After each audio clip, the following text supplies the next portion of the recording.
មុខម្ហូបចុះបាយមួយមុខនេះមិនត្រឹមតែឆ្ងាញ់ទេប៉ុន្តែគឺថាអស់លុយតិចទៀតងាយស្រួលធ្វើមែនតើហើយយកមកផ្ទាប់ជាមួយនឹងតកួនស្រស់អញ្ចឹងឆ្ងាញ់ណាបងប្អូនហើយមានស្វាយខ្ចីហើយនឹងទៅសក់ទៀតសត្វតែលក់ដែលត្រូវជាមួយនឹងបុក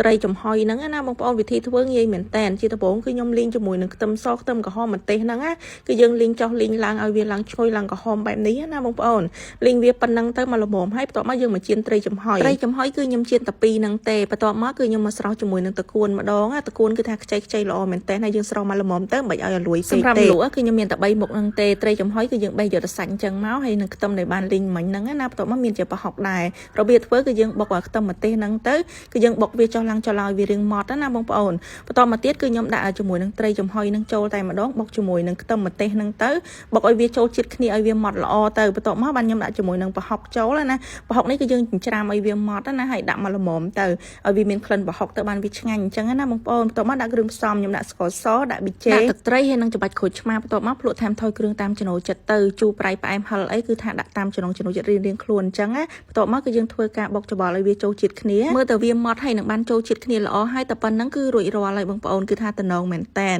ហើយបើសិនជាបងប្អូនចង់បានពណ៌រាងក្រហមល្អថែមម្ទេសរាងច្រើនតិចទៅសម្រាប់ខ្ញុំគឺថាដាក់ប៉ុណ្្នឹងគឺថាហឹលមកល្មមឆ្ងាញ់អញ្ចឹងបងប្អូនធ្វើម្ហូបមួយមុខនេះកុំភ្លេចត្រៀមបាយឲ្យច្រើនទៅគឺថាមុខម្ហូបនេះគឺចោះបាយមែនតែនជាពិសេសមេតិចអីហ្នឹងគឺថាអូយត្រូវមែនតែនណាបងប្អូនអើយបាយក្តៅបាយកកអីគឺថាត្រូវទាំងអស់តែម្ដងជាពិសេសលក់គឺតកួនហ្នឹងត្រូវមែនតែនហើយជាមួយស្វាយខ្ចីហើយនឹងទៅសក់ខ្ចីទៀតឆ្ងាញ់ណាបងប្អូនលក់បងប្អូនអាចដាក់តាមចំណូលចិត្តអញ្ចឹងណា